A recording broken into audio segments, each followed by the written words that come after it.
rose and helped him recover very well. Chibalama's son, Paul Simbwa, said he made the decision to take his father to Bombo Hospital because he had heard of the good care and medical infrastructure in the UPDF institution. He said they received good reception and totally free treatment for the 2 weeks. Priscilla. Impressive. Impressive. Well, as you know, all public institutes of health are giving out free medication. And so if you cannot afford the private sector bill, then the money is there. Your taxes are there to take care of you in such a time as this in the public hospitals, from grade 3 up to the different local council hospital affiliated hospitals that you have within your territory. The best thing that I would like to let you know, that the earlier you detect COVID-19, the better your chances of survival, even the better your chances of not having to step into the hospital, later on ICU, and the journey that follows thereafter, if you detect it early. If you don't detect it early, that is why we are losing so many people, because Ugandans can also have a delay tactic or habit, for that matter, of, no, it's just flu and cough. No, it's just flu and cough. And cough. It's just about 7 Ugandans. days later, you're... People first try out. It's like when there is a fire in an area. Tell them, let's call the fire brigade. It's only when it's out of control, call fire brigade, and yes, the damage has been. Even the local hub is now expensive. COVID-X is how much now? 80,000. 80,000 shillings, okay. Well, on the international scene, Felix Nkunda will keep us up to date with what's been happening. Well, of course, we will start it off by looking at England, where we see Boris Johnson will set out England's final lockdown easing.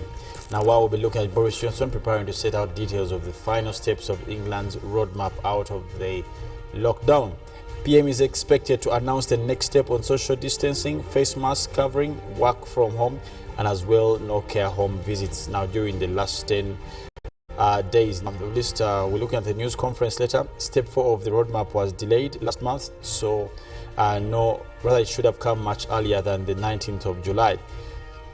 Mr. Boris Johnson said, we learn to live with this virus. We must exercise judgment when going about our lives. Now, Labour Shadow Health Secretary, that is Jonathan Ashworth, urged government to confirm what level of mortality and cases still pinching the country.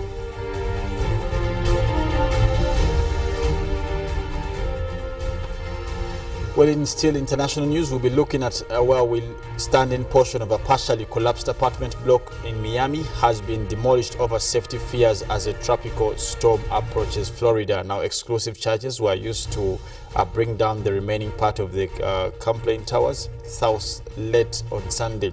Now, part of the 12-story block collapsed 24th June. 24 people are unknown and at least have lost lives, and 121 are still missing. The remaining unstable structure, which contained no bodies, was demolished so such efforts could resume safely without hindrance.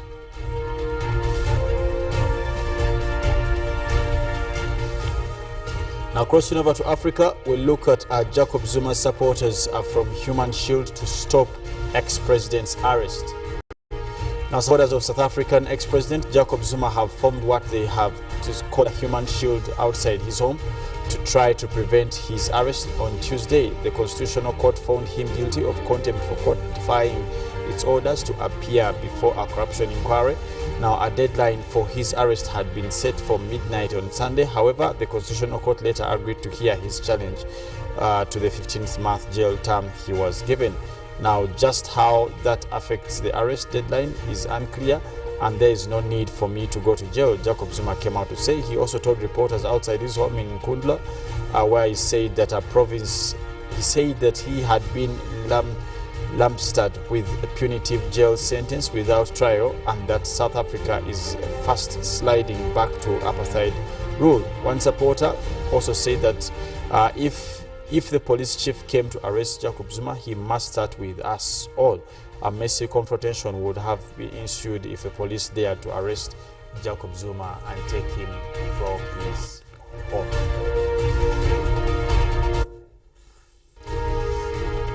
Well, of course, that is basically what is also on the international scene, earlier on what we saw also on the local scene. Now, a couple of questions, of course, people's heads in terms of what's happening globally. But of course, there are also a couple of stories. In Asia, we saw a plane crash, and up till today, the death toll is still rising. Also in Africa, when you cross over the likes of Ethiopia, the war between the Tigrayan Liberation Front and also the government is still high up, and they're only saying that they must let them be the legitimate government in the Tigray region. That and many more stories is what we'll be giving you highlights. But don't forget, we have the newsreel. We'll be having weather focus and also the traffic, but later on also sports. And of course, the GMU agenda, where Robert will be hosting guests to give us an in-depth analysis on a topical discussion, as he calls it. But for now, we'll take our song for the day. Me, Robert, and Priscilla will then come back to give you our newsreel. Good morning.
of the day on UBC, brought to you by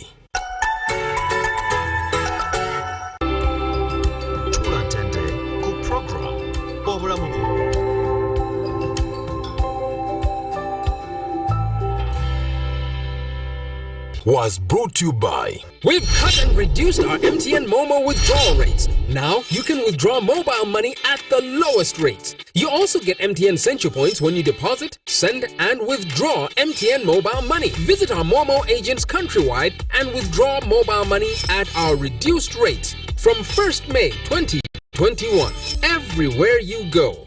MTN.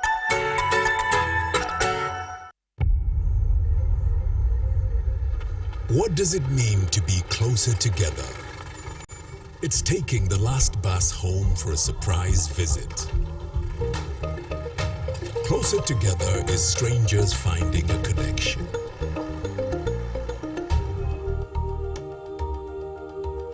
It's bringing home something much more than a box. It's the warmth of home, or the beginning of something new. There's magic in sharing the things that we love, because it's those things that bring us close together.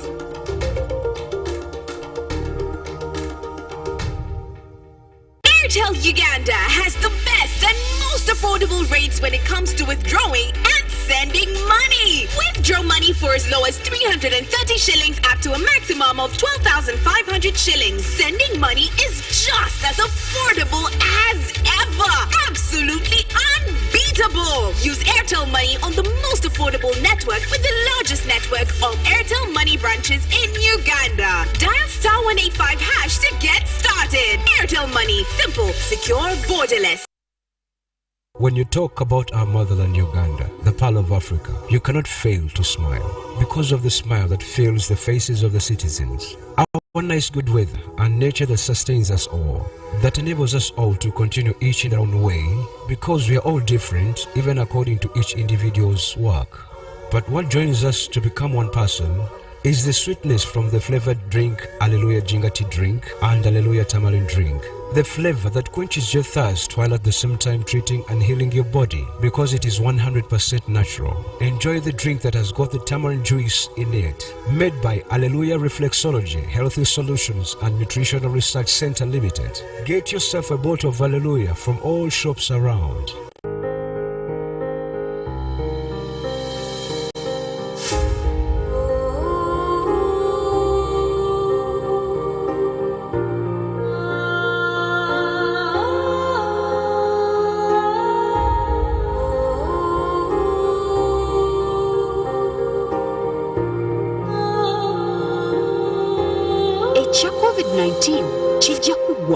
If we get vaccinated now, observe social distancing, wear a mask properly, sanitize or wash our hands with soap and water regularly. Together we can defeat this enemy.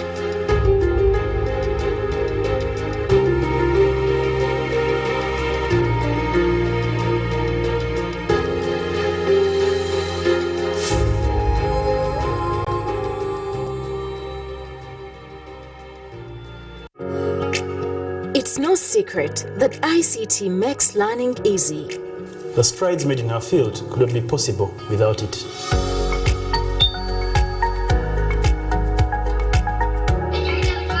And now we can watch our favorite shows. My radio is my best friend. UCC provides an enabling regulatory environment and policy guidance for healthy competition. We also facilitate ease of doing business in the communications sector through licensing, standardization, spectrum management, tariff regulation, rural communication development, and consumer empowerment. An informed consumer is an empowered consumer. UCC supports local content and innovations. Driving the development of a robust communication sector in Uganda is Uganda Communications Commission.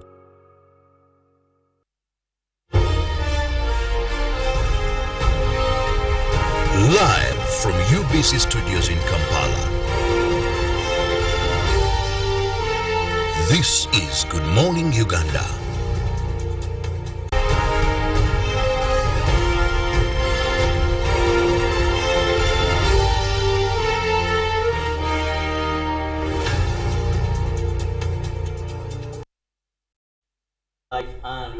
phrase, rule not tear nor wither, to remind you of ensuring you have your face mask on, social distance, regularly wash your hands, and avoid crowded areas. But we also know that, yes, in the CDB, that the central business district or center, we might find that shops are closed, people are not there. But when you go to the outskirts of the city, go to Machindie, go to Rubaga, go to Nakawa, you'll find that really it seems kind of business is as usual. People are moving left, center, everywhere.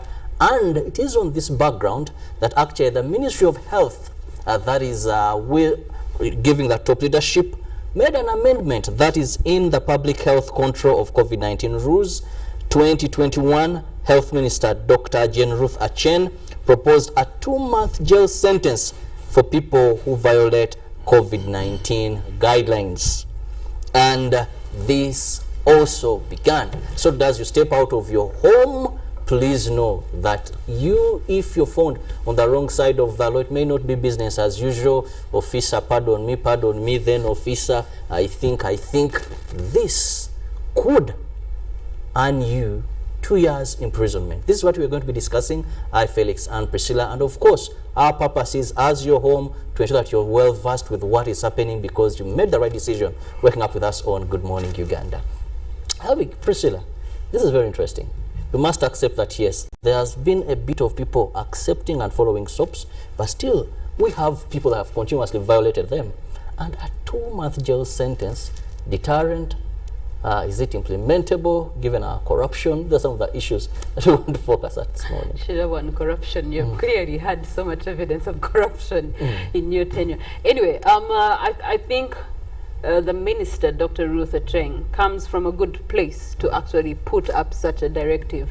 COVID-19 is really, it's here, and so many specialists, especially in the health sector, we have seen scientists come out to say that if we're not considerate with the available variants, we will be getting into a third wave shortly if we're not conversant with management of the current wave that we are in. Now, when we got into the second lockdown, or the week before the second lockdown, we were in a partial lockdown, and people quickly adjusted to obeying the SOPs.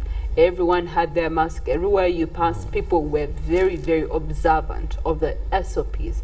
And that sent a good message. However, it didn't help. We still got locked down nevertheless. And you know where they were very into it, they were telling them, even people on these megaphones, people please, or else we are going in another lockdown. So it wasn't more of health fear, a threat to their lives, but was let's perfect them so that the president does not send us into a second lockdown. Unfortunately, then the president did come out and he gave the directives that he had to give. Now, in consideration of the fact that prior to this lockdown presidential address, we had had so many arrests made in the name of COVID-19. So many people had been arrested that were disobeying the SOPs, that were not doing things that were in accordance with the task force. For example, so many bars had been raided, so many people were put in the different prisons or entities that police does retain people. And there was commotion already. That area was already also suffering from the raids that they had done as police or law enforcers. Now, from the presidential directive, the president had this in consideration that, yes, we might want to put people locked away in prisons, but even in prisons, those will be numbers. We want to be having social distancing, and there'll be crowding, and people will get COVID-19, and then treatment of that will be on government. That's an expenditure they wouldn't want to have right now, and so the cycle would have to go on and on and on and on. And in consideration of that, he said that instead of imprisoning people, how about we just give them hefty fines? For every crime that you do that is COVID-19 related, there will be a fine to it, a figure to it that you will have to pay through your nose, most probably, so that you next time you are observant of that particular SOP. And it was a gesture welcomed because, again, you still have to protect the very Ugandans. Now, it rather they pay through their nose than you having to then expose them to COVID-19. And it was welcome. The next step that we were waiting to see, and we're still waiting to see, is that through Parliament we were supposed to see, okay, what are these particular crimes and what will be the costs attached to these particular crimes. And that is still in the corridors, because shortly after that Parliament was given a 2 weeks break off. We're expecting them back this week, hopefully. So when the minister comes out and says that there will be a 2 months imprisonment for every single person that is found not following or adhering to the SOPs, then it's contradictory for me to what the president said. And if anything, it's the minister who's supposed to be making decisions in line with what the president said. Okay, as I bring in Felix, I just want to give you an update. That is on an interministerial team that was led by the Deputy Secretary to the Treasury, Mr. Patrick Osidia, finalized a cocktail of COVID-19 fines last week, but got stuck after the Solicitor General guided that the Public Health Act is a mandate of the Ministry of Health. So it is a mandate of Ministry of Health, and now the Finance Minister has since forwarded the proposed fines to the Ministry of Health. That is regarding the fines. So they're with the Ministry of Health, and we await if they'll come to that. So then, until the fines come to life, maybe the minister is right in saying, in the meantime, let's keep taking them to the prisons. Felix, you've already said laws are made for a purpose, and there is a spirit in which a law should be made. Minister says that this is to foster mindset change. It's not more of punishing people, but to ensure that there is at least people change their mindset towards these soaps. Yeah, well, of course, the minister, the proposals came out, it's true, but personally, I'm 360 degrees against that kind of approach, and I'll give you my reasons. First and foremost, since the first lockdown, what Priscilla wants to call the mini lockdown, up till today, government has failed to come up with a solid plan of relief. That's a matter of fact. Secondly, there are parts of there are institutions or clusters of people or particular professions that have been closed since last year in March up till today. That's about a year and a half. What am I saying? That I think before we get into the aspect of being like cracking a whip, we must cause some assessment in terms of why do people defy some of these. If you've been keenly watching what's on the news or in social media or even around your communities, you must take cognizance of the fact that the people who are dying even from hunger, and this is a matter of fact. This is not fiction.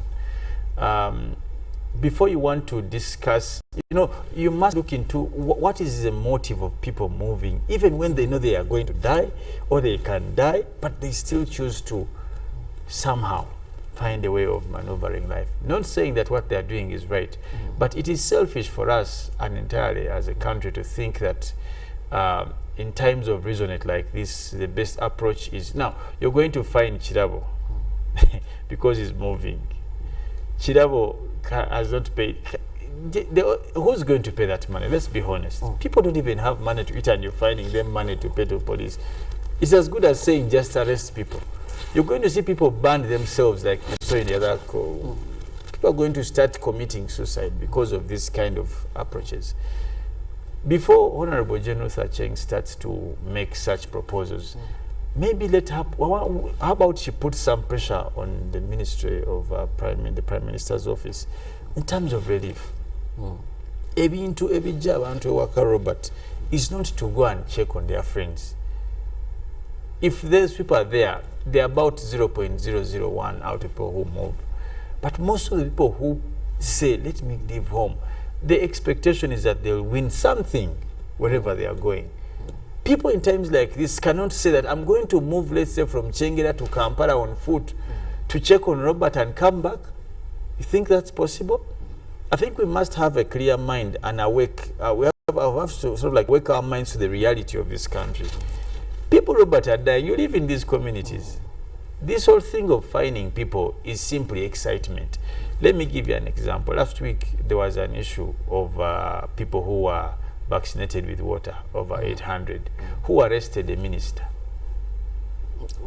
did necessitate who fined anyone? Who has been fined since then? No one. We have culprits that have been arrested. The nurses have been arrested. Dr. Francis my question is okay, being hunted. That's okay. Yes. Hunted, what? But who is paying for that damage? You see, it is easier to crack a whip when you're not seated in that seat. Robert, okay, I don't know, the pros, you talk about 200,000? But let's be honest, between you and me, in this Kampala city you're talking about, Robert, how many people have that money at their disposal? For very few, very few. If any. If you're to implement, that will mean you have to. Now, the people who move on the roads, you people, the people you see, are not rich people. Yes. The people are in their homes, their money is coming still. But the people you see every day on these Kampala roads have to be on those roads. That's the only reason they're on those roads. They're not there for showbiz. Tibali kumwole so. I bought a new shoe, or impale nasa kakindo. No. They are there because they have to be there. That's the only option they have. You want to find them.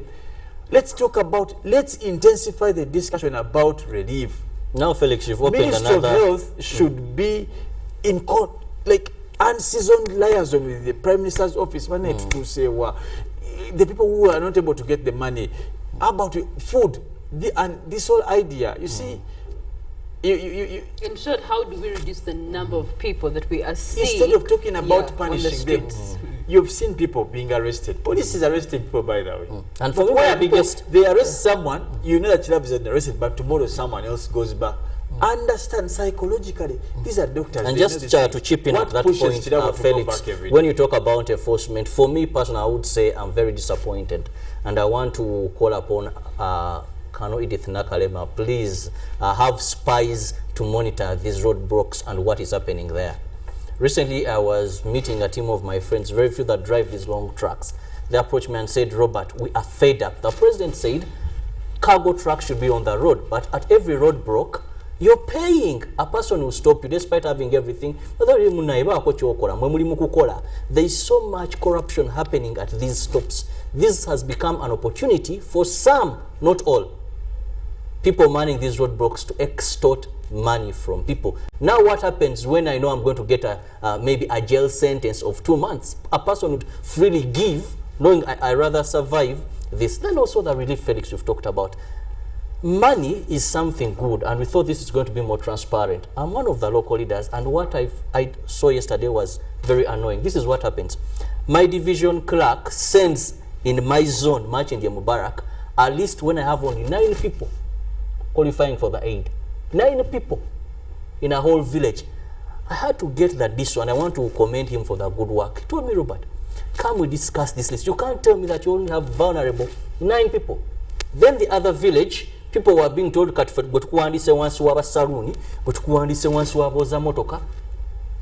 I think we have to expedite, but also this process must be transparent, so that what Felix is talking about, that a person may know, yes, I can be home, at least with some hope that is arriving, not hope that will never be. In fact, Robert, if you want my comment, I don't even agree with the money issue, and I've told you and I've been consistent on that. I totally feel that it's gullible, and it is for me. I think it's just a side pass for whoever is interested in it, and I say that without fear of contradiction.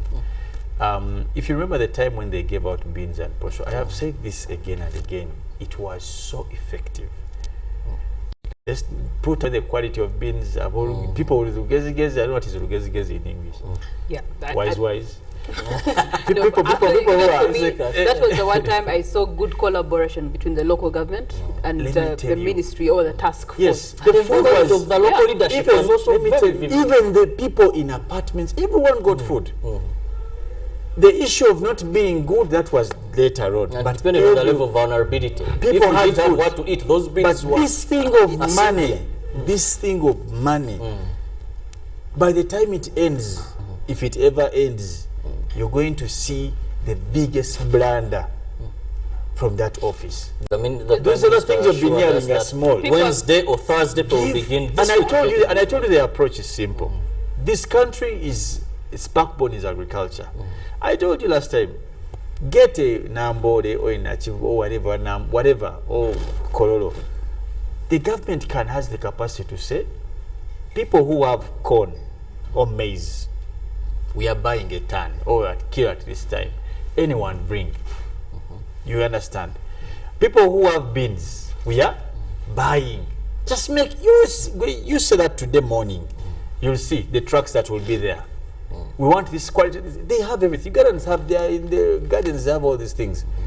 Government, you contract people to process these things like maize. Then it has to be checked by the Uganda National Bureau of Standards. How does it take? How long does it take? Those things are simple, Robert. Everything we know. It takes a 100,000 has taken a Robert, couple listen. of days. Listen, to get on people's if you have these people, if your government buys this food from the people, it is produced, it will take less than a week. Okay. It can be packed and given out. Now, you're doing three things. Because we have done this before. You know, it's like a form of recapitalizing. You're spending that 50 billion and so back into the people in agriculture. You understand? It means that you are all, it's more or less like recapitalizing. You're putting that money back there.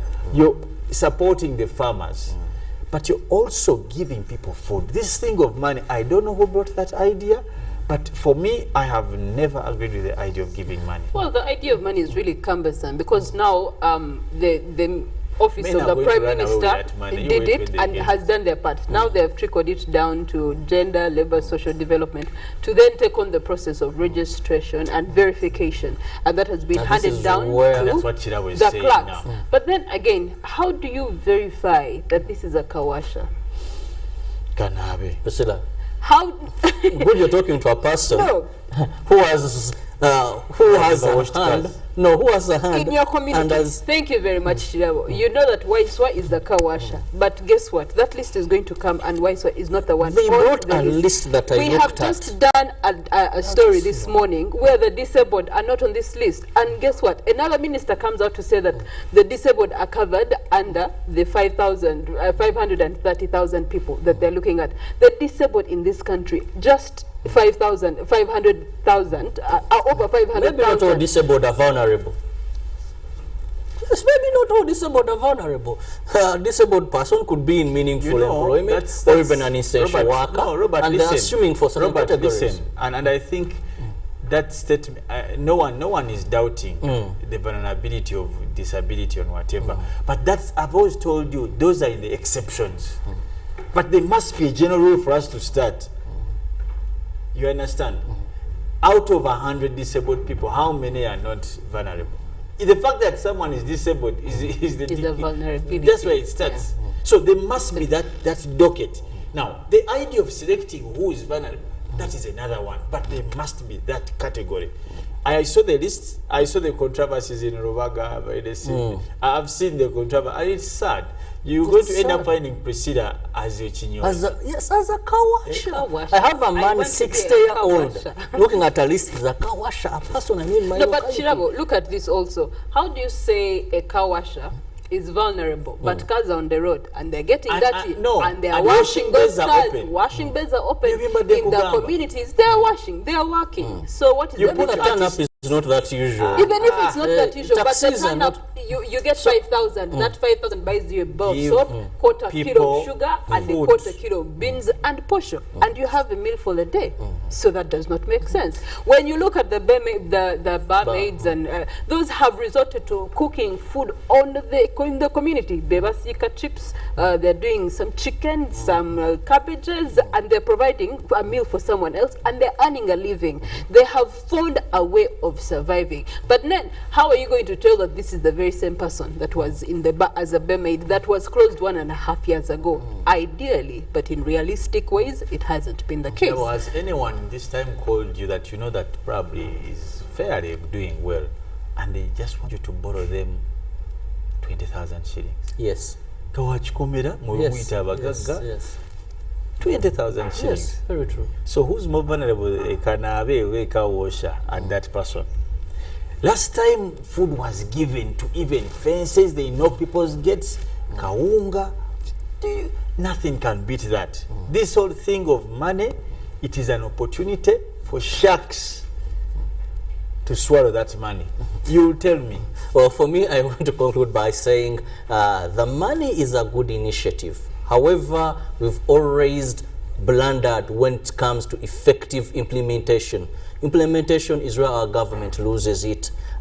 For me, I am overview. If we empower local council once, they better understand the people rather than this issue of presenting lists. But the good thing is they're going to be pinning up these lists so the public can come and scrutinize and make changes here and there. See, that whole process is so cumbersome. Now that screening is going to finish verifying, 42 days are over. But also, maybe there are mistakes that the government... Instead of perfecting, this is what you have to do. We just call upon all Ugandans in this system. Please, His Excellency has always talked about loving your country, being patriotic enough. Remember, this is aid to people who are vulnerable. Also, the however immoral. About, we also made a statement when he was swearing in the minister. He said, in this particular cabinet, I don't want corruption. Let us wait and see.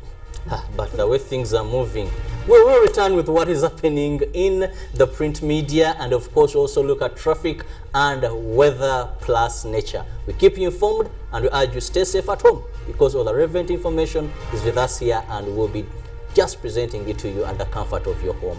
Good morning, we'll return shortly.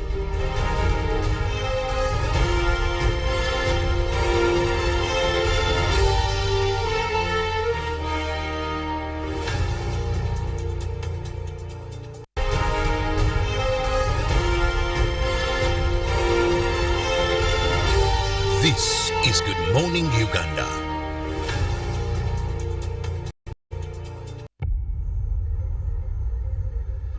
What does it mean to be closer together? It's taking the last bus home for a surprise visit. Closer together is strangers finding a connection.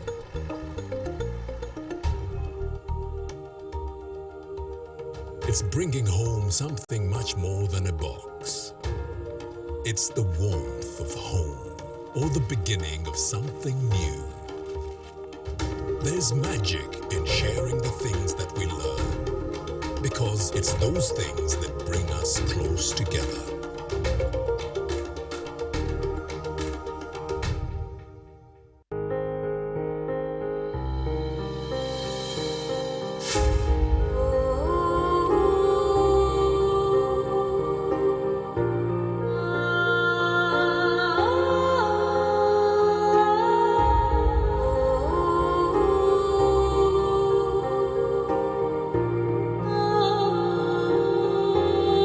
COVID-19 chija kugwa. If we get vaccinated now, observe social distancing, wear a mask properly, sanitize or wash our hands with soap and water regularly. Together we can defeat this enemy.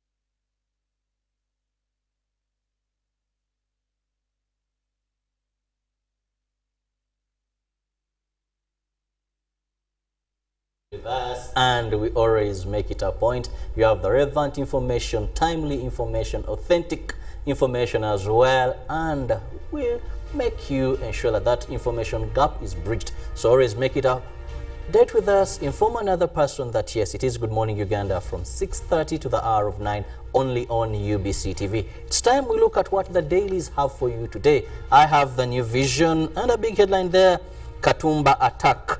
New details on suspects merge. That is new details there. Key suspects led police to their accomplices.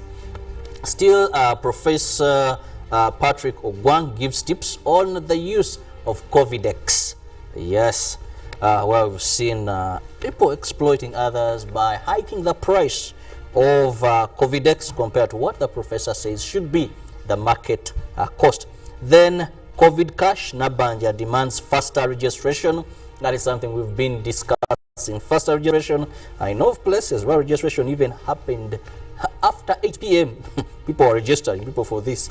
Then we go to the education column. Look out for Senior 1 Biology, Chemistry, Senior 4 Physics and Mathematics. Then lockdown, what businesses ought to do. They give you more on that. Health, what it takes to step up ICU beds. But you can't avoid this by perfecting the soaps and of course, because prevention is better than cure, so don't be part of these statistics. Then oxygen unregulated use could damage lungs. As you're driving, you're seeing people transporting cylinders. I'm heading to a hospital somewhere, I'm heading to someone's home. So this could damage your lungs if not well regulated. Yes, Nkunda.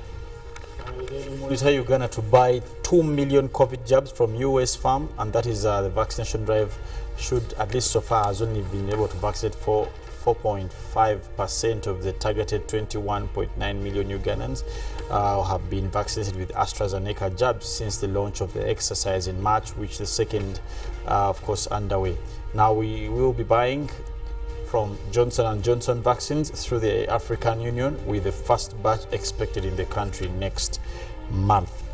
Now, at least 44 million vaccine doses Uganda needs to be able to cover the population, and raw ownership of COVIDX depends, and inside OPMs and security force COVID cash deals, and dry spell dooms farmers' fortune. Of course, in beating COVID, I got COVID-19 when I visited my friend who had tested positive, and when oxygen is all you need to breathe. Now, inside the papers from the archives, we see a photo of men battle in Buganda traditional wrestling competition dubbed the Echige Chiganda at Nachivo grounds. That was on October 6th, 1987. Now, from the other news, COVID fines, jail terms spark public uproar, and Philippines plane crash kills at least 29 people. Now, Legico accepted construction of power station over River Nile. That was in Today in History. And also Arthur Ashe becomes first African to win Wimbledon. Still in the New Vision, we look at COVID-19 statistics and new confirmed cases 784. Well, together we can flatten the curve if we concentrate on this and life return to normal. New deaths, still a reduction there, 29 deaths so far. Those are the new deaths that the Vision has been able to capture. Total death, 1,939.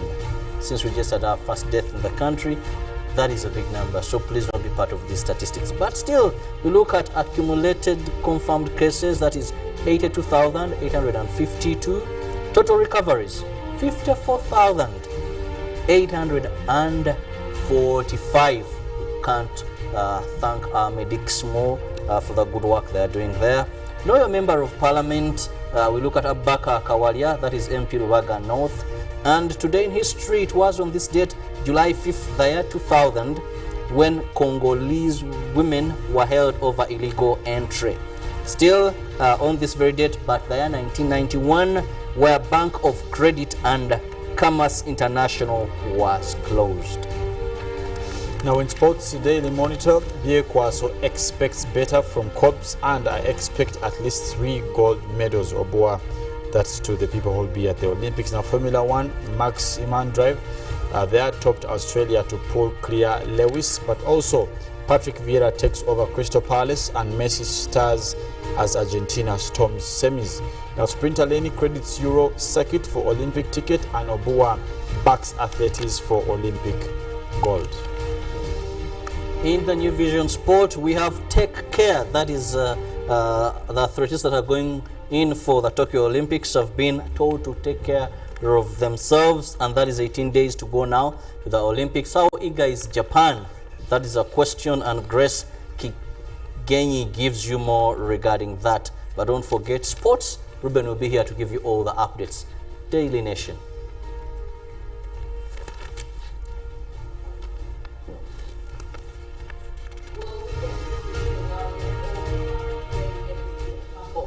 Interesting things that are happening in the world of traffic. However, before we go into that, yesterday was 4th of July. Now, we all know that 4th of July is the time that we get to celebrate the independence of the United States of America. And so we want to start our journey from the Embassy of the United States and hear from Good Morning Uganda as well as UBC. We congratulate you for having had 4th of July yet again, a celebration that was sort of in lockdown yesterday, low-key compared to what they usually have on a normal given 4th of July. But nevertheless, it's a milestone, and the relationship between our country and the USA continues to grow stronger. So we take this journey on Zambia Road and we get to see downtown Kampala, which seems to be the one area that is not active but yet active at the same time. Why? Because so many people go trading downtown Kampala, yet so many people are not allowed to be trading downtown Kampala. So we want to see what does that look like in terms of traffic. Now we move from Embassy of the United States on Zambia Road. We get to see how that's looking like, and the connection there shows you that there are vehicles on the road, that especially starting from where you do have a new mall here that is known as the Arena Mall, that it was open but it's empty. You get to have a connecting route that is coming in from Zambia Hospital, and both these routes then lead you to Zambia Road, that then either you're going to Mukwano Road or you're continuing to Zambia Road connecting to downtown Kampala. And as you can see, there's traffic on this particular route. Essential workers, I suppose, are making their ways to their particular locations and destinations. But again, the traffic lights here are on and off because of the construction works that are happening, and so it's hard to tell if when they're on, good enough. When they're not on, you have to be careful on who has the right of way at what particular time. So it's more or less a moment of respect for one another on the road. Now we speak of downtown Kampala. We have to go through what is known as the Usafi Market area, the Queensway, that is under construction right now. The Kampala flyover is being worked on, and there is a diversion, especially here when you're connecting to ShopRite. There's been a diversion that has been made, and they have put a machinery in between that diversion. So when you are coming and you have to access the city through this particular route, please slow it down, because the route has been changed and it requires less traffic to be going through that particular diversionary route. Heading to downtown Kampala, where you do have St. Warikudembe Market, you do have ShopRite, usually also has a lot of people. Mukwano Center Shopping Arcade, Owino Market, you get to see that in this wonderful morning, there's actually not any sign of a vehicle on the road. The only expectations would be that between Owino Market or Barikudembe Market, you would be expecting cars, and that is trade cars, the ones that are carrying the perishables, to be on the route supplying the markets, and then they are able to go back to their destinations. The rest of downtown Kampala around Namirembe Road, you would be expectant that this route on a normal day would be having, especially public transport, moving through these particular routes, the Link bus terminal, Bakuli bus terminal, and the likes. But as you can see, because again public transport is under total lockdown, you're not seeing a reflection of anything on the road this morning. The other area that would then be having a lot of jam at about this time would be the foot road that surrounds the Gaddafi Mosque. Now you only get to see traffic then starting to appear on Gaddafi Mosque, and then these are people that are trying to interact with Old Kampala, possibly go through Old Kampala to connect to Makerere or Wandegea for that matter. Now this is where you get to see this green line here, and only is a one-way, meaning that this is traffic that is entering or accessing the heart of the city, downtown city, or the other side of the city. Now the orange zone here shows you that if you are going to go through Jinari Road, there is a police station here, Old Kampala police station, that is having a roadblock there, and of course roadblocks have to do what they have been mandated to do to ensure that whoever is on the road has been allowed or verified to be on the road, and that is their job, and that's why you would be seeing the orange line here. Another green line that we are seeing is interestingly around coming from Mengo and entering Bakuli. Now that would be interesting. One would wonder why. Of course, Mengo Hospital, you would be expecting that there are people who are taking their sick ones, people are going to the hospital for medical attention, but there's a lot of motion activity in the southern side of Kampala. this would be the Rubaga area, and you're seeing a lot of traffic, especially traffic that is moving to the city, building up around Shell Mengo, around Kenjo. You get to see it past Mengo Hospital, and then it comes down into Bakuri at the Bakuri traffic lights. Then there it kind of disappears or goes somewhere. I don't know where it goes. But then we get to look at other green zones. Now the green zones is where it shows you that is some reflection of traffic. Speaking of reflection of traffic, we do have reflection of traffic that is appearing on Bombo Road interacting with Kampala Road, and that traffic is also entering the heart of the city. It shows you that these people are trying to get into the heart of the city, or probably their work, essential work, is around these area codes. So those are some of the spots that seem to be having traffic, but nevertheless it's still motion traffic, and it's not going to change anything given the current movements and the current terms and conditions on the road. But speaking of terms and conditions, we do have news that came through that the Ministry of Agriculture, Fisheries and Animal Industries in Entebbe has been shut down due to COVID-19 numbers within the ministry quarters in Entebbe, and so they're under a lockdown until those cases are sorted out. That shows you that even if we're essential workers, does not mean that we are prone or we don't get COVID-19. So I call out to my fellow essential workers to just be vigilant, that as we are working together, let's be mindful that we're all coming from communities and we don't know where each or the other has been. We still have to obey the SOPs. When you walk into your workplace, make sure that you do have a mask. Even if it's a kind that picked you up, please wear your mask. Only trust yourself. Sanitize, sanitize, sanitize, and try to give as much distance between you and your colleagues as long as you are working. That is the best way that we can look out for each other. Now, speaking of looking out for each other,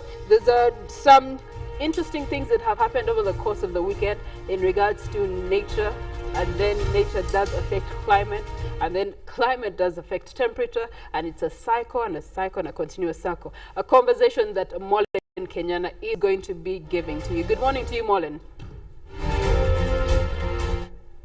Good morning to you, Priscilla, and a very good morning to all Ugandans here. Welcome. My name is Molen Kenyana. I will be taking you through weather and nature this morning. Welcome to a brand new week. There's a story I have here in my hands. A herd of elephants straying from Action Falls Conservation Area. They attacked a couple in their sleep. The husband, as we speak, is the late, and the wife is nursing serious injuries. I think this is really a very unfortunate and sad story coming in, but also going out to our wildlife conservation here in Uganda. There is a lot that needs to be done while we are conserving our species, our animals, but still they also need the care to be guided on the cross borders within the parks. And still, I think this goes out to the wildlife conservation to really take the conscious kind of preservation that is needed, and also make sure the animals are safe, but also the people around, tourists, so that everyone feels safe within the same space. Okay, all right.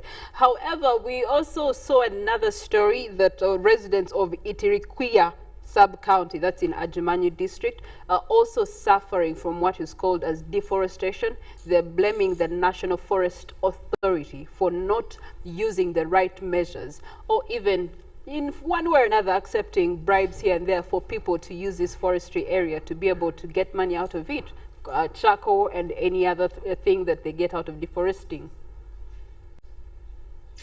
Yes, Priscilla, and I think this is a conversation we've had on Good Morning Uganda, looking at how most especially West Nile has been able to look out for poachers. Recently, there was police coming in to arrest people who were trying to, who were corrupt with regards to giving out forest land. But I see that now we have more cases of people trying to come up and call on NFA, call on the government to come in and look at some of this land within the forestry that is being given away. And yes, it is their right, because at the end of the day, we're looking at deforestation being one of the major causes of climate change, leading to climate change. So if people are coming up and calling upon government, please, we need help, that means that they are looking at a situation where most of these forests is being given away, something that is supposed to protect them.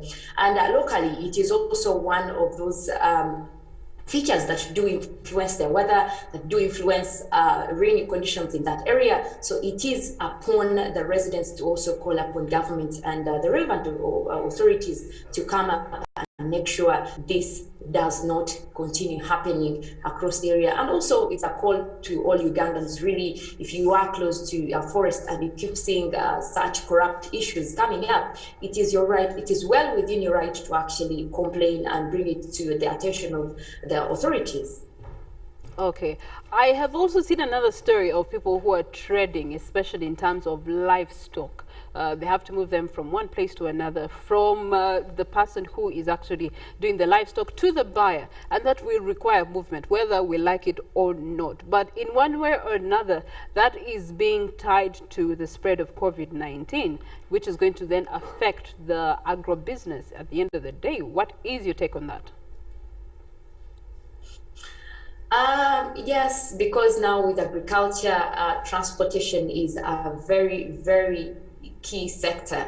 Looking at if people are having produce, they really need to have them into the markets. But I think a good part of the guidelines that the president and the task force have put up is this transportation of cargo is still allowed, and the farmers are able to transport their produce to markets. Now the challenge comes in, of course, as a few people are able to access these places, but also there has been really decrease in marketing. I've talked to my mother in Western Uganda. She was telling me how matoke prices have gone down, and looking at most of the farmers that have big plantations of matoke, this is something that they're looking at as non-favorable. It's not what they put in, it's not what they are getting right now. So it's still a challenge. And when you look at the transportation issue as well, it is a challenge to them.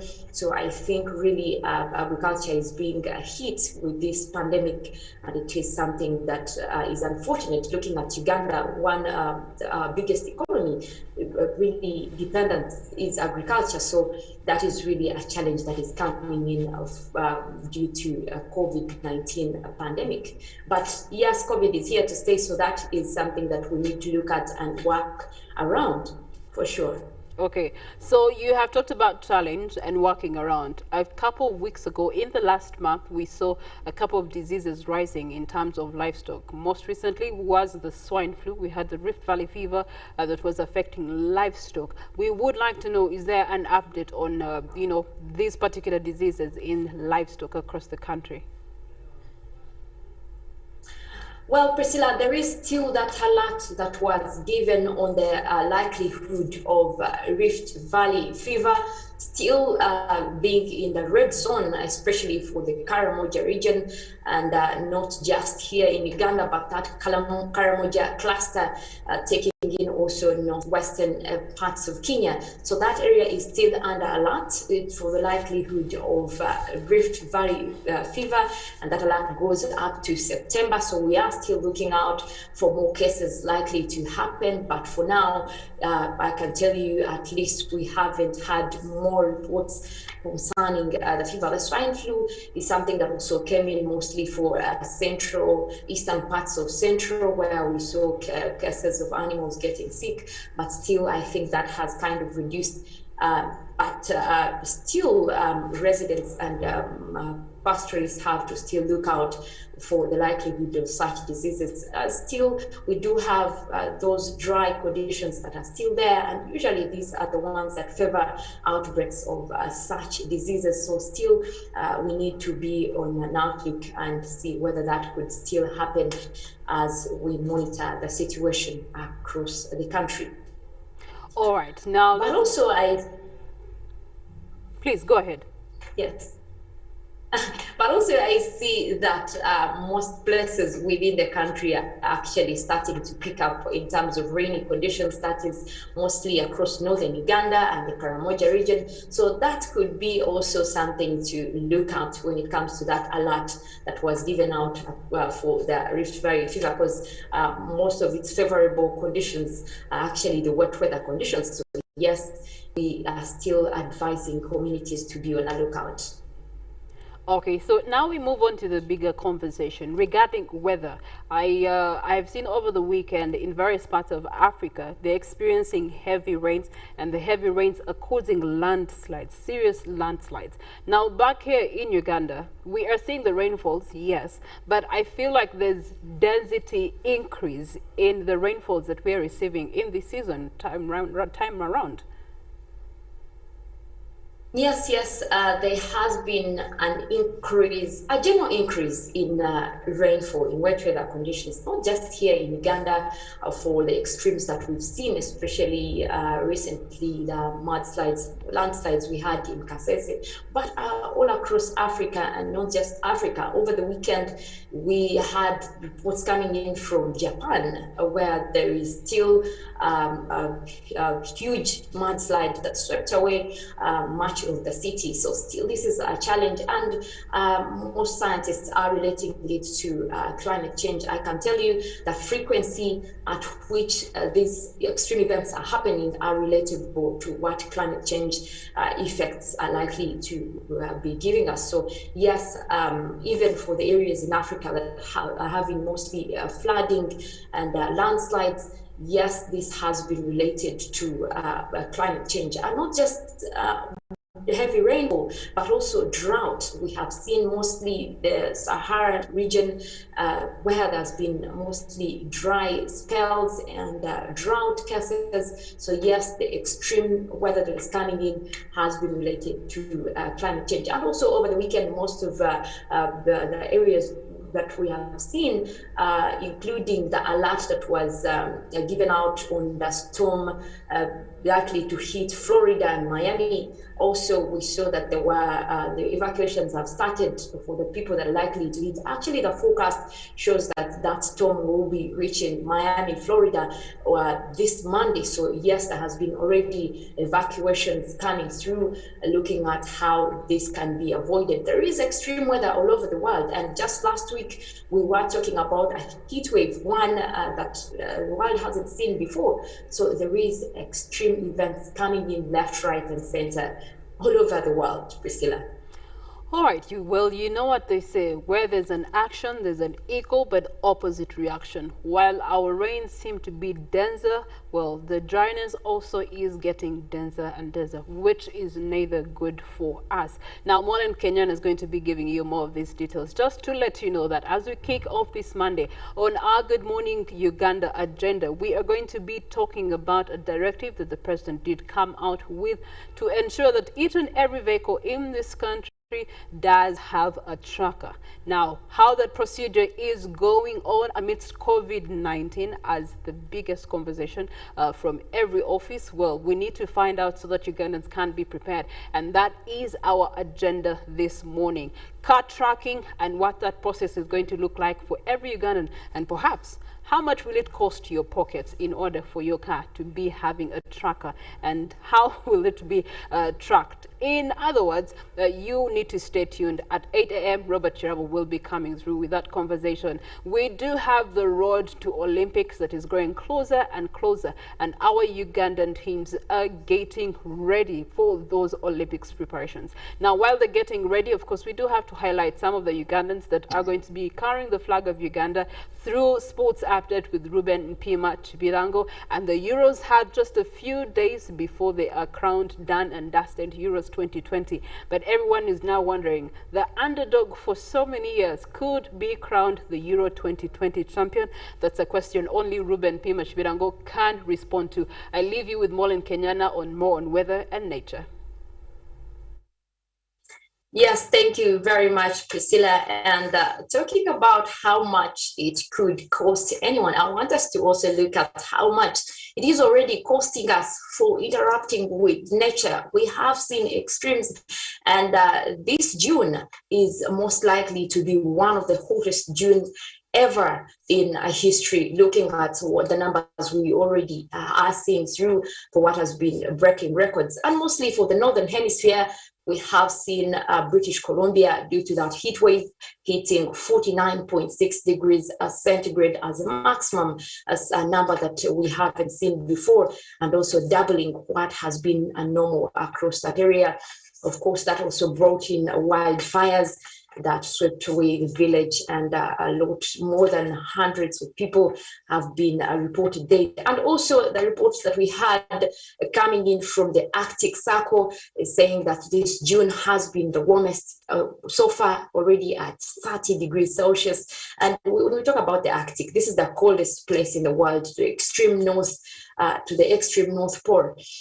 This area is called a known place for being cold and never really hits 30, but for the first time, we're seeing a 30 degrees Celsius. And also, we did have another record-breaking number that was across Moscow in Russia. They were reporting a 34.8 degrees centigrade, and that was on 23rd June. So yes, this from the numbers that we have coming in also from the Hong Kong Observatory, showing that most areas are hitting record-breaking numbers for this June, and we are yet to get a report from the World Meteorological Organization to see how it is ranking now. The highest we saw, one of the warmest years, that was 2015. Then we also had 2019 and 2020. We are also headed for 2021 being among the hottest years that we've had. Looking at the last decade, really, you can see that all the record-breaking numbers that we're seeing now, even for events, are within the past century, and we are beginning this century on the same note. So this is something that we need to look at in terms of the changing climate. We also did have Siberia going through a lot, especially with farmers complaining about the crops being hit by the heat wave also that has been affecting that area. Also the northern parts of Africa affected by the extremes of this heat wave. Also for India, that was affected by the heat wave and the mudslides in Japan. So really, that is what we've had over the weekend, and we're still looking at that tropical storm that is likely to hit Florida, Miami this Monday, and more within the week. But the good thing with such tropical storms is once they hit land, then they begin to phase out, although with devastating effects, but at least they begin to phase out, and that could just take a few days for them to clear, although they leave very, very devastating effects to the area. Now we want to look at Uganda here. Over the weekend, we did have mostly very clear skies across much of Uganda. It was actually a perfect weekend to have outdoor activities.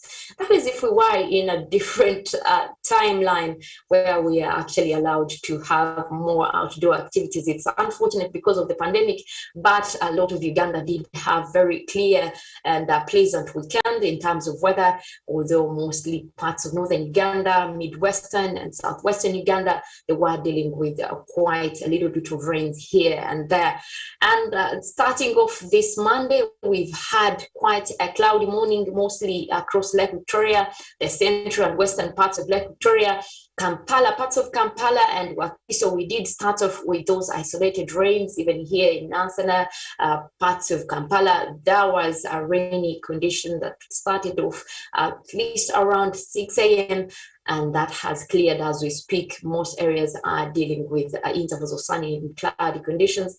We did have also quite some heavy rain starting off across northern Uganda and West Nile, and those continued across parts of the southern West Nile, that is in Juarua. We are still looking out for that system that is likely to be bringing us rains this morning around that area. We'll dive into our forecast for this morning. We're looking at the eastern Lake Victoria Basin. That is where we have Tororo, that is where we have Busia, Jinja and Iganga. We are forecasting mostly a mixture of clouds and sunshine. Temperatures at a warm 27 with very light winds over there. Now, the central parts of Lake Victoria, which is where we have Kampala, which is where we have Entebbe, Wakiso, Mukono, and PG. Like I said, we did start off with those rains across a few areas, but those are still expected only over a few areas, and temperatures are quite chilly. We are having a 25 degrees centigrade in the forecast. Now, Western Lake Victoria Basin, that is where we have Masaka, Rakai, Rengo, Kalisi, Zoliantonde, we are forecasting also just a mix of clouds and sunshine, very pleasant weather at 26 degrees centigrade and really light winds. Now, western parts of Central, which is where we have Mityana, Mubende, Gomba, Chiboga, we're also likely to have a little bit of rains, but those will be isolated. Only up to 20% of the forecast area will be able to see these rains. Quite some warm weather at 27 degrees centigrade. Now, eastern parts of Central, that is Nakasongola, Nakaseke, Wero, we are also forecasting isolated showers. Those will be quite light showers across a few places within this area. Still only 20% in the forecast region will be able to see these showers and a very light winds over there. Now, looking at what we have in terms of weather for southwestern Uganda, that is Mbarara, Bushenyi, Rubirizi, Ibanda, Isinjiro, Chiruhura. We are forecasting intervals of sunny and cloudy conditions for this morning. Quite some beautiful weather coming through for southwestern Uganda. Temperatures are at a normal 26 degrees centigrade. This is something that is really normal across southwestern Uganda. Feels cold, but not really cold. West Nile, that is where we have Nebi, Zombo, Arua, Yumbe, and Koboko, we are forecasting a mix of clouds and sunshine. More sunshine will be coming your way as we head into the afternoon, but much of morning will be just intervals of cloudy conditions. And temperatures are at a warm 27 degrees centigrade. Now, central northern Uganda, that is where we have Gulu, Padel, Kitgum. We are forecasting also a mix of clouds and sunshine, also more sunshine coming through this morning across the area, and temperatures will be at 27 degrees centigrade. Quite a warm morning over there. Now, for northern Choga, that is where we have Lira, 2K, Dokolo, Patch, we are forecasting intervals of sunny and cloudy conditions for this morning at a warm 27, but do look out for that rainy system that is forecasted to come in later in the afternoon. So while we are enjoying those sunny intervals this morning, there is likelihood of rainy conditions to come in later in the afternoon. You might need to look out for that. Now, Midwestern Uganda, that is where we have Hoima, Masindi, Kagadi, and Chiliandongo. We are forecasting also a beautiful mix of clouds and sunshine at 27 degrees centigrade. Also, this area should look out for likelihood of rainy conditions coming in later in the afternoon. But for now, it is going to be mostly intervals of sunny and cloudy conditions. Now, northern Rwenzori, that is where we have Kabarole, Bundibujo, Kamwenge, Toroko. We are forecasting also a mix of clouds and sunshine and quite a chilly morning at 25 degrees centigrade. Northern Rwenzori also in the forecast for afternoon. Do look out for those rainy conditions that are likely to develop more in the afternoon. Now, southern Rwenzori, that is where we have Kasese, Wera, mostly intervals of sunny and cloudy conditions and quite a warm morning over there. Temperatures are 28 degrees centigrade, and we are likely to be hitting 30 this afternoon across Kasese and Wera. Do look out for those temperatures. It is going to get more warmer in the afternoon. Now, Kigezi Highlands, where we have Kabale, Kishoro, Rukunjiri, and Kanungu, we are forecasting intervals of sunny and cloudy conditions, but very cool weather. Temperatures at a low 23 degrees centigrade over that area. That is the same category we have also for Rukunjiri. And eastern Choga, we are forecasting sunny intervals. That is where we have Soroti, Katakwi, Kumi, Amuria. Mostly we will be looking at in terms of sunny and cloudy conditions, very light winds at a warm 27 degrees centigrade. The Karamoja region, which is where we have Kotido, Kabong, Napak, Moroto, We are forecasting isolated showers. Already that cloudy system is starting to develop over there, and that will be bringing us very light rains.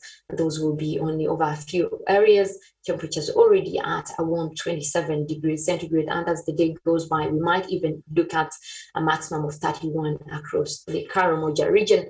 Now, Mount Elgon Highlands, where we have Mbale, Sironko, Bududa, mostly we are looking at intervals of sunny and cloudy conditions, and temperatures quite low at 26 degrees centigrade. It feels like really what out of the door. Now, Eastern Lawrence, which is where we have Budaka, we have Butalija in that category, Bukedia, Palisa, we are forecasting intervals of sunny and cloudy conditions, and temperatures are at a warm 27 degrees centigrade. Also very pleasant weather worth out of the door. Now, looking at what we expect for this week as we begin the new week, we're looking at quite reduced wet weather conditions across much of the country. Also for the rains that we are expecting mostly across the northern part of the country and also Western Uganda, still there will be within the normal range, and that is likely to be across most areas within the Western region and Northern Uganda.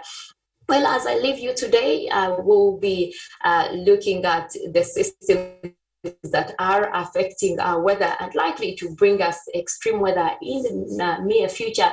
That is looking at one decade ahead and also for the coming years. That is a story that we will be looking at this week as we continue with weather and nature. Stick around. We do have Good Morning Uganda agenda coming up, and also Ruben will be here to take you through the world of sports later. We do have Good Morning Uganda extra also coming up with Jagenda Semakula. My name is Molin Kenyana.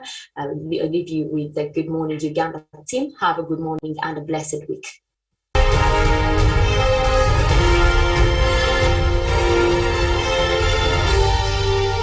This is Good Morning Uganda.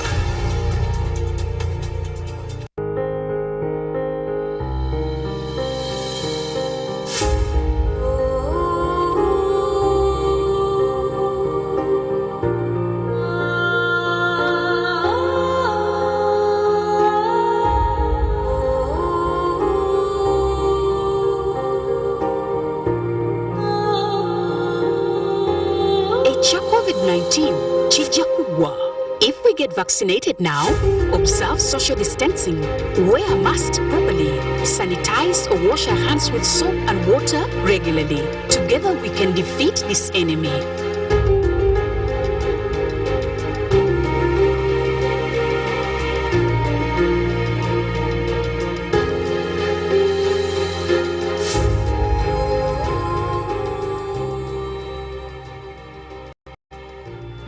Of the day on UBC, brought to you by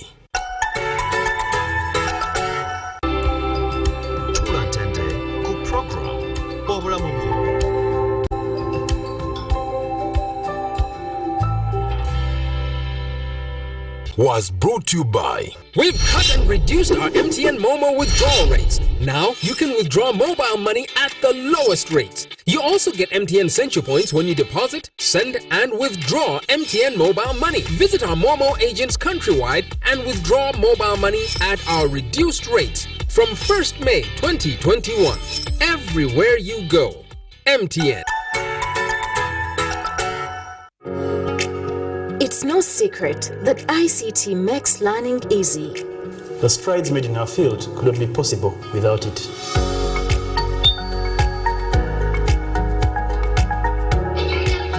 And now we can watch our favorite show. My radio is my best friend.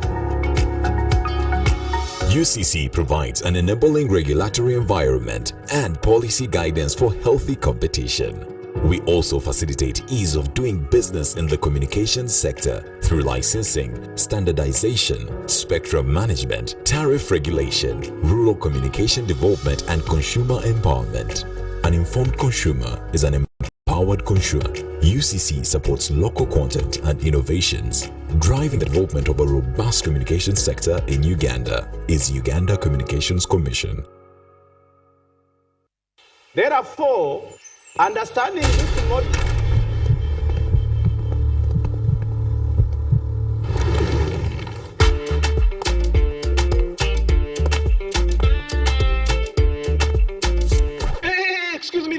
Who do you think you are? A queen? Hey, haven't you heard? Get Airtel Chillax bundles and browse like a queen. Get Airtel Chillax bundles that do not expire and browse like a queen or king. Dial *175# or use My Airtel app. Airtel, the smartphone network. As the financial year 2020-2021 draws to an end, URA has put measures in place to facilitate taxpayers to file their returns and pay taxes within the set deadline. All our offices across the country and the URA Contact Center shall remain open to provide extra support to our esteemed taxpayers. Additionally, we have extended our contact center service hours from 8 a.m. to 11 p.m. Monday to Friday and from 9 a.m. to 3 p.m. on Saturdays and public holidays. In light of the COVID-19 risks, we encourage taxpayers to reach us through our improved contact center and other online platforms instead of making physical visits to our offices. For online support, please reach us through our toll-free lines 0800 117 000 or 0800 217 000. Email services@ura.go.ug. Website ura.go.ug. Social media: Facebook, URA page, Twitter @URA Uganda. URA Customs Help Tool, help.ura.go.ug/login. URA appreciates all taxpayers who have duly fulfilled their obligations. Stay safe and let us all observe the standard operating procedures to prevent further spread of the COVID-19 virus. Stay safe as we develop Uganda together. Uganda Revenue Authority, developing Uganda together.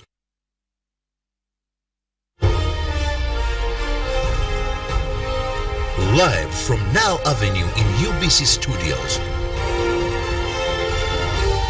this is Good Morning Uganda.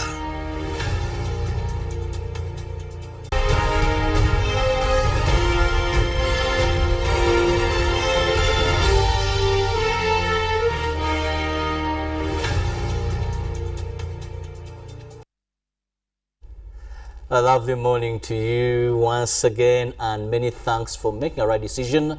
That is being informed with right information. That is waking up with us on UBC TV. So make it a date. Every weekday we are here. It is a lockdown, but you need information.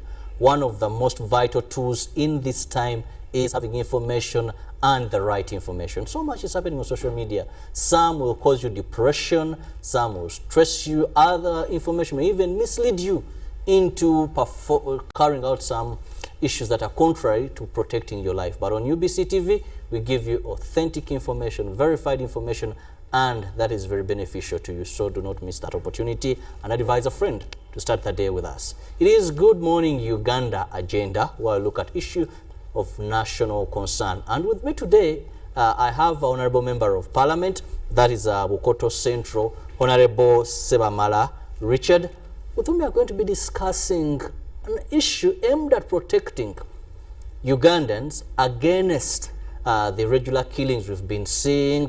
We thank the police for the good work done, and that is installing car and motorcycle trackers.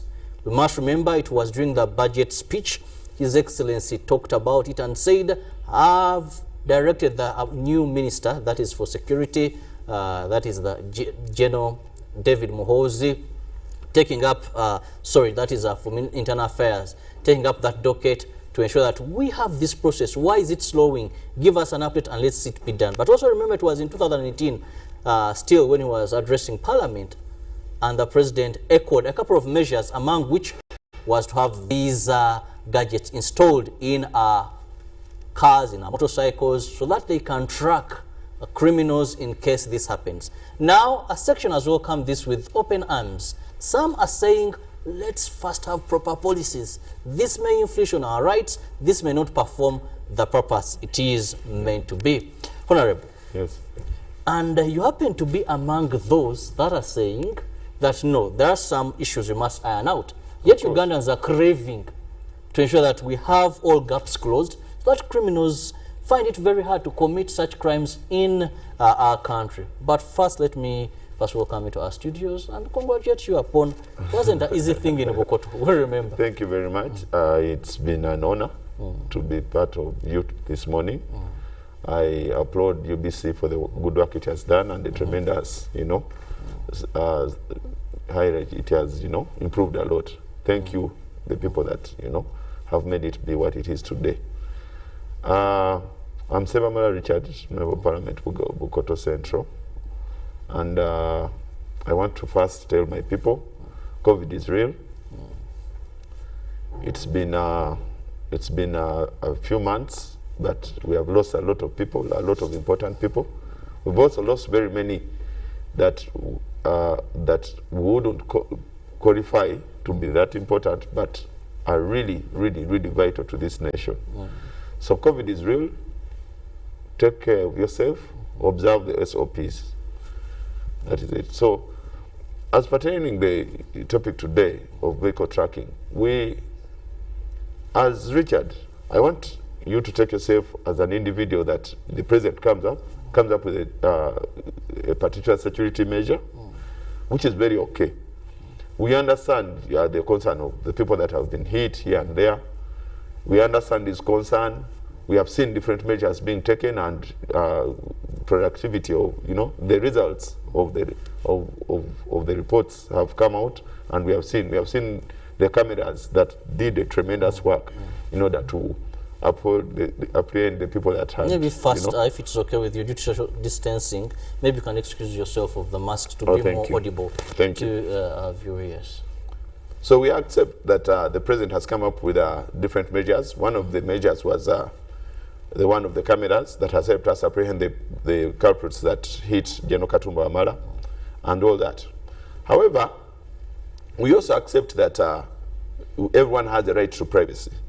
Everyone has the right to privacy, and even if it is UBC, you're supposed, after the president announcing that you're going to have, we should come up with a vehicle tracking unit, you're supposed to come up with a company policy of how you're going to incorporate the vehicle tracking into your day-to-day work. Are you going to be tracked from 8 to 5, and after 5 you have your private work?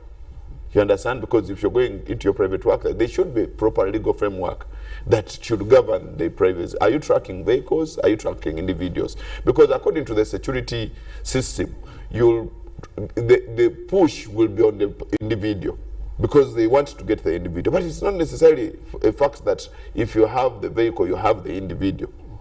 So there is a lot of legal framework that is supposed to come up with, that we're supposed to come up with for us to implement this particular policy or particular directive.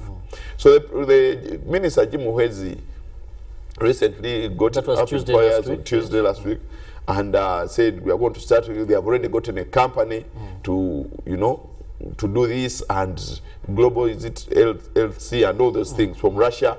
And but how is our information protected? How did you get this company?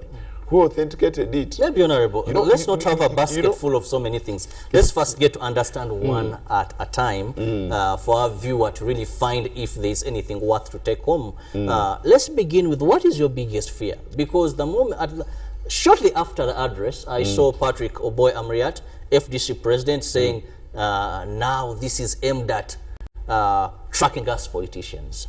Part of it. Part of it could be, but that is in the law. It's far-fetched. That is far-fetched. So, what are the fears? Let's try to be more specific as we are digesting this. Technically, everyone is supposed to have a right to their privacy. And when we are talking about privacy, nobody is supposed to know where you're going at any one time.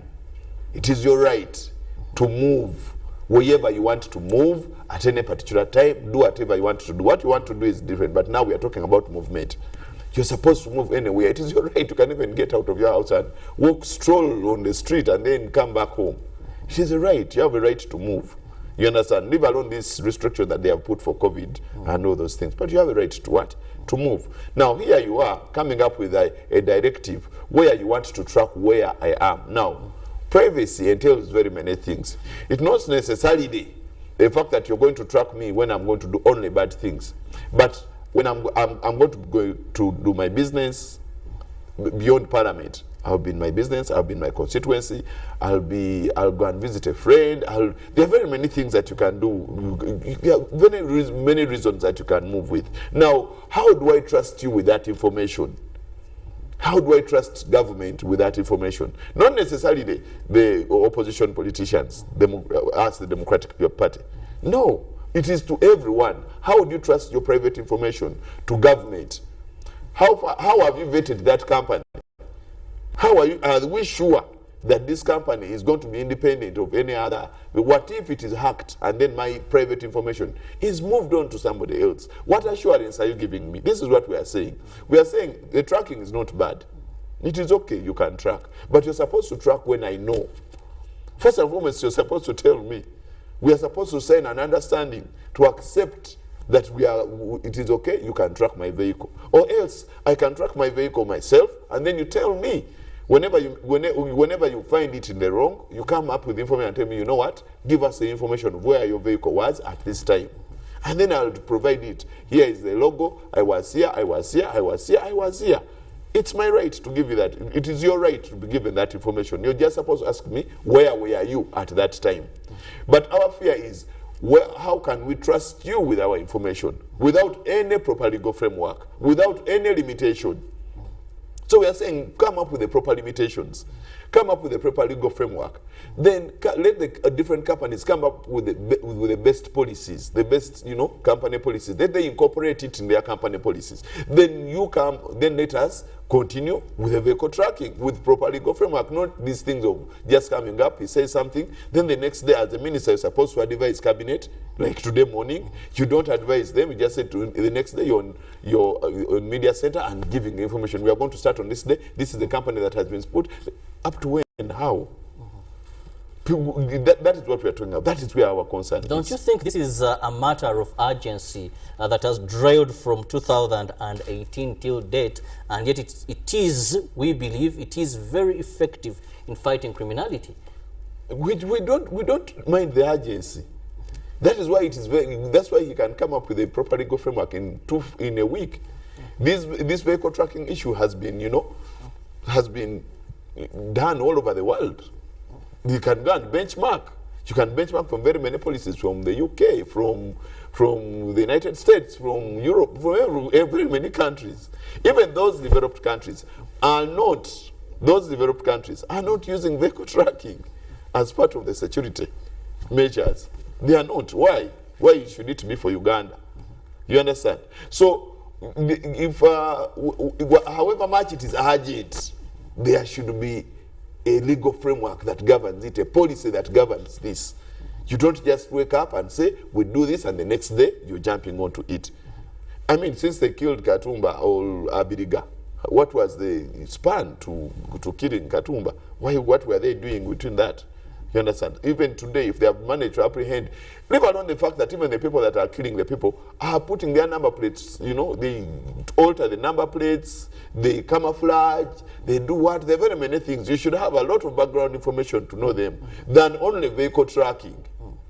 Honorable, maybe when you look at how we believe vehicle tracking is, of course, there are Ugandans that have car trackers, already have motorcycle trackers within, and these help in case a car has been stolen. Because for them, they put it, basically, they install them for that purpose. In case my motorcycle is stolen, in case my car is stolen, I can easily know where it is. Yeah. Even beyond even being stolen, even for efficiency at work, knowing where which vehicle is at what time. And now government is looking at it this way, that in case murder or a crime has been committed, they can identify which particular vehicles were in that area. Either it is done at midnight, either it is done at 4 a.m., either it is done in broad daylight. Exactly. We are not saying government should not do that, but come up with a proper legal framework that does not take, because they will say, what will happen will be, your vehicle will have been given to anyone, whatever, at 4 a.m., somebody is hit somewhere, then your number plate is put as one of those people that were in that area. What if you were not in that area? What if you were just passing? And after getting you, what are they going to do? Are they going to come, inspect the vehicle, take fingerprints, do what to identify who was in this vehicle, or they are going to just come, knock on your door, pick you, and put you in Chireka, and then start questioning you where you were? You understand? So that is what we want. We are saying, you can track them. First and foremost, track this vehicle at my will, because it is my information. track my vehicle at my will. After tracking it at my will, allow me to give you the limitations of how far you're supposed to track me. If it's a company vehicle, track me from 8 to 5. Beyond that, I'm in my personal, things, don't track me. Or give me assurance of the company that is going to track me, that my information will not land into wrong hands. We are politicians. We do very many things. You understand? Somebody is going to get this information and, flag it all over. So what we are saying is, however much it is urgent, come up with that proper framework that is going to govern this particular thing. Don't just come up and say it. Let's look at the perspective of these things from Parliament. How do you want you to be involved so that we have these policies? How are things conducted? And really, wouldn't we see that Parliament, as a regulating, as a body that looks at laws, policies in this country, this wouldn't be something very hard for you to push through? No, yeah, that is why we are saying, currently the Parliament is in a recess, and we are not sitting for the next. They say the vehicle is under, whatever it is under fumigation, but we would sit anywhere else.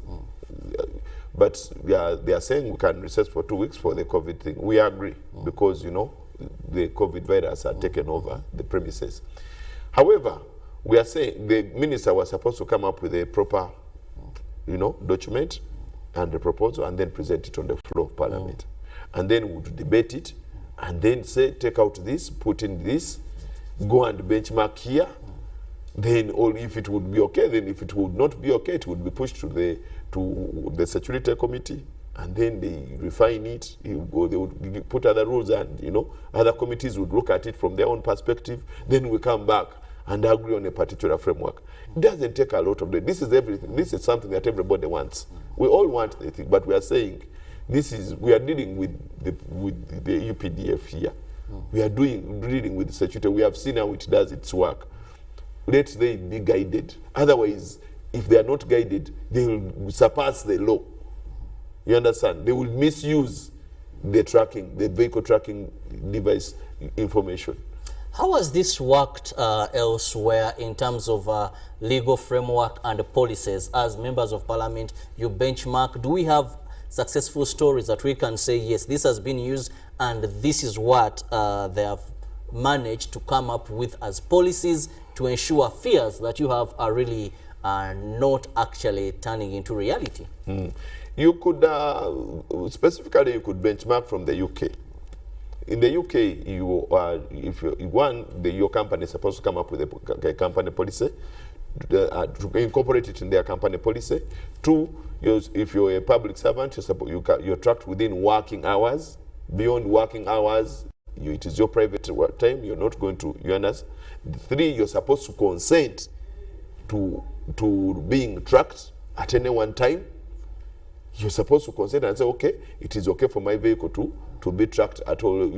Or else, whenever a crime has been committed, you're liable to answer where you are, who are you with, what time. You understand? Now, very many things are. I cannot tell you the whole legal framework that has been put up. I cannot tell you every single clause that has been put up. But they have made it clear. They know that this can be misused. That's why there is need for a proper legal framework. Even this, remember, it is also an economic thing. Vehicle tracking systems are, at an individual level are between 150 and 300,000. And then you're supposed to subscribe, yearly. So, is it money going to Uganda? Because these vehicle trackers can be done by the boys in Makerere here. We can produce them. We have people in IT that can produce these vehicle trackers, that can come up with that system. Why come up with a company in Russia? If there are 6 million cars, roughly, if we could say there are 6 or 5 million cars, and we are giving out, let's say, almost $50 to this company, that is almost $250 million being given to a global company. A company in Russia.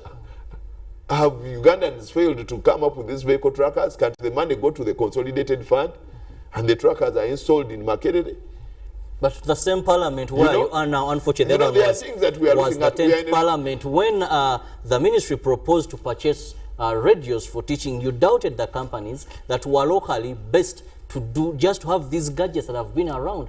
And the parliament said we doubt the capacity of our companies when it comes to ensuring they carry out this. We've seen so many, look at Entebbe Express Highway, where you've said no, let's vet and actually you approve a foreign company.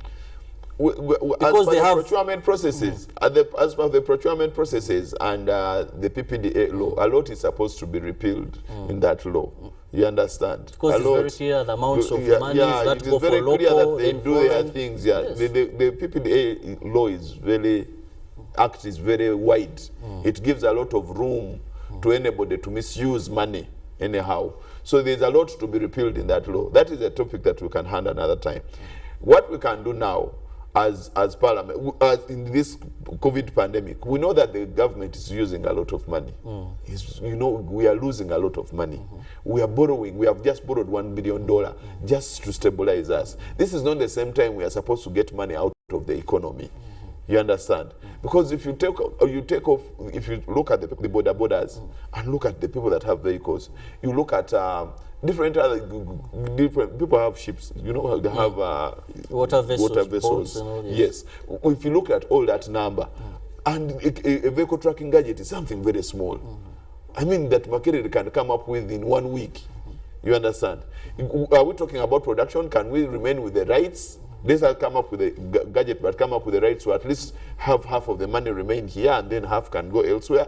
At least that's how economic is it? It is not economical at all to give to give this contract to somebody in Russia, somebody we don't even know about, somebody that is just going to pick money and take it all.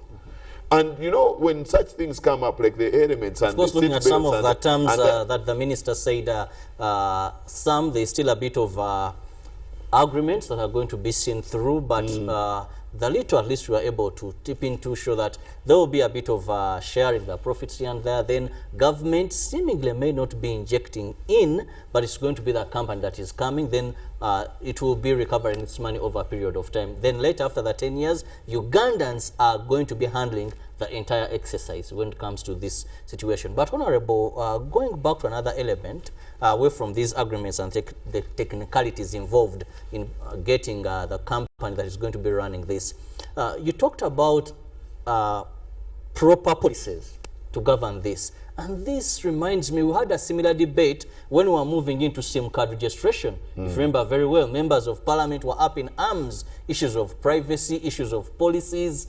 How did we go over this that now we think we cannot go over a similar incident, though maybe this will be regarding vehicles? At that time, the Minister for ICT presented a proper proposal, presented proper paperwork. I think that then it was Mr. Tumwebaze that was there. They came up with proper, paperwork of what the role of the telecom companies is and what the role of the individual is. When you go for SIM card registration and everything, they give you a sheet where you fill in and acknowledge that you need your SIM card to be swapped, to be whatever. You understand? You come up, there's nowhere you go to get a SIM card and you just hand it over a SIM card. They give you rules and regulations to read through, and then you agree, and then take the SIM card. Proper legal framework was come up with. That what made the noise then is what we are making noise about now. And now, actually, it's not we, but it is Sebamala, particularly, that is, making this noise all over, saying that, no, please, let us do A, B, C, D. You understand? So if then we came up with proper, Parliament is going to be up next week. Let the minister come up with any type of paperwork. Let him present it. Let's discuss it. Let the Parliament become Parliament can become a committee. If something is urgent, let him present it. Let us debate it on there and then. Let us change this, change that, include this, leave that, proceed. But when we have limitations, we cannot allow the minister to just take up direction from the president and then hand them over to the people. Yet he properly knows that at that time, after the president has said it, he had to go to cabinet and tell him, but Mr. President, if you are supposed to come up with these are the limitations. How do we go about them? Can I come up with this and then we do it in a month's time? That is what he was supposed to do. But because people were, because of this favorism, and people are not advising the president. They're instead, misleading him. In this way, if the minister goes ahead with what he's doing, he knows he will be sued. He knows he will be sued for what he's doing, and then the government will lose a lot of money. It is a directive, true, but we are supposed to obey lawful recommendations. We are supposed to act on lawful recommendations. Not every recommendation that comes up with, even in Parliament, even if a committee came up with a particular recommendation that is not lawful, it will not be taken up by government. You're from the Democratic Party, and usually when it comes to Parliament, we've seen so much. Even if it were to come to Parliament, the game of numbers outcompetes, and at a time we see most of this first. Even if it was to go by passing or voting after a number of debates has occurred, do you think this is something that you can convince a number of your colleagues in Parliament to tussle it out? This is not a game of numbers. Actually, I've already told the people in Parliament, I've already told people, my fellow members of Parliament, that let us, differ on other issues, but let's agree on let us define parties.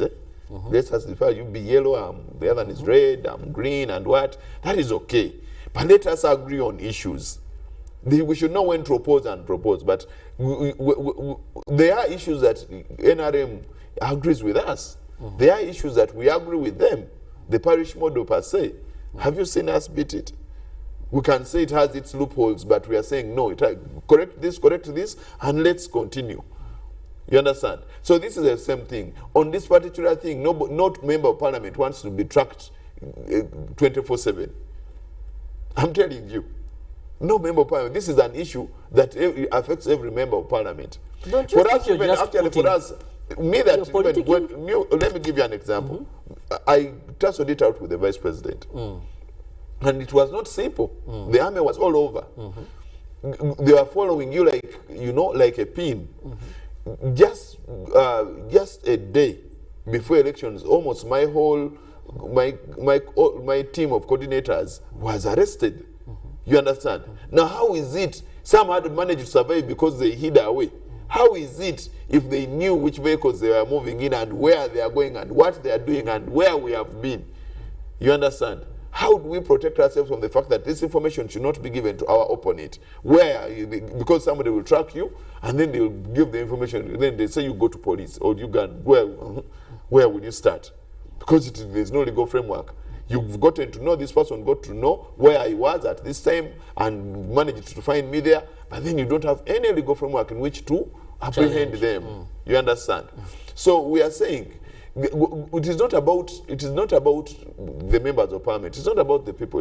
This is something that we are supposed to all come up and say, you know what Sebamara Richard is saying is right. And canvassing numbers with me is very simple. You know, Bukoto Central was entirely NRM, the 100 and something villages remaining. But we managed to canvass by convincing people that this is the right thing to do. And these people are not going to be very happy when they hear that Sebamara Richard agreed to the fact that we should pay 300,000 for vehicle tracking. The figure we are not yet well conversant with. Some have put it at 20,000. Some reports indicate that. Per year. Yeah, but now how about buying the gadget and installing it? How much money is going to be, and who is going to install it? You understand? You know, all these, supposing it goes off, because my people have potholes all over. All the roads in Bukoto Central, we don't even have a single tarmac road. That is the reason, those are the reasons we are complaining. We don't even have a single tarmac road, not even a meter of tarmac road in Bukoto Central. What if it is disconnected along the way? You understand? Most of the vehicles, are parked at the police station. People don't have garages. What if, there's a water interference? Then what happens? Yeah, what happens? You get me and jail me? What happens? What happens? Because it will, the motorcycle will be taken for washing, and then somehow they jam the thing, and then you're on the road, and then they stop you and say your tracker is off. Then what? Do you arrest me? How do you handle me at that time? Do you tell me put it back? How do I account for the time that it has been off? You understand? So this is what we are talking about. And we don't want the minister to take it in bad faith, because eventually it will be done. Eventually, it will come up, it will be done. But we're only saying, don't do it, you know, bila mipango. Do it systematically and, you know, come up with proper, you know, legal framework. And then we shall agree with you. Well, time is not so much on our side, but that is Honorable Sebamala Richard, who is MP Wokoto Central, and that is calling for more organization when it comes to how best we can have the digital trackers installed in vehicles and of course the motorcycles plus other vessels that have been deemed fit to have them in a bid of fighting criminality in this country. This is one of the methods that we believe, if effectively followed, will be able to fight criminalities or make it next to impossible for someone to think of committing an offense similar to what we've seen during the murder of the sheikhs. Recently we saw attempted assassination on the life of General Katumba Wamala. This is a move that the president says it is in the right direction to fight this criminality. Well, let me have your final remarks regarding this, away from we should have a policy. Okay, my final remarks on this is it is proper and right to apprehend murderers and any other, you know, culprits that have made this country become, you know, a den of thieves and what. It is very important that, you know, we come up with it is very important that everyone that has offended anybody is apprehended by law. However, my final remarks to every minister that, you know, is out there, the new cabinet, is let's not, you know, catch up in fire whenever the president says anything. The only reason the president has put it there is because he believes you're the right team that will advise him on the right policies, that will advise him on the right things to do, that will end the corruption, the embezzlement, and everything, that will give him the proper insight. Just stand up to yourselves when you're in cabinet and say the right things. Steer this country to the right direction and make us believe in you. In this particular incident, if the president comes up with something and then you take it up like it is a hot potato, you're losing, you know, trust. You know, people are losing trust in you. So please, let's go back to the proper way things should be done. And for now, if you need the vehicle tracking, it is okay, but come up with a proper legal framework and bring it to Parliament. Let's debate it. Let's go ahead and implement. Well, so much is yet to be known and so much is still unfolding, but when it comes to the role of Parliament in ensuring we have the right laws, we have the right policies, we are waiting to see if this will take course, because, you know, they have the power to summon, if need be, to call upon a particular minister to come and give more details. Recently, we saw the Health Committee doing that, and Dr. Jane Ruth Achen was there, the National Medical stores were there, and they gave information over what is needed. So we hope we shall have more regarding this. And of course, we call upon Ugandans, let's work together to fight criminality and support government efforts aimed at ensuring we eliminate all the gaps that the criminals are taking advantage of. I'll leave you with Ruben to take you to the world of sports, and thereafter, Jagna will be here with Good Morning Uganda Extra.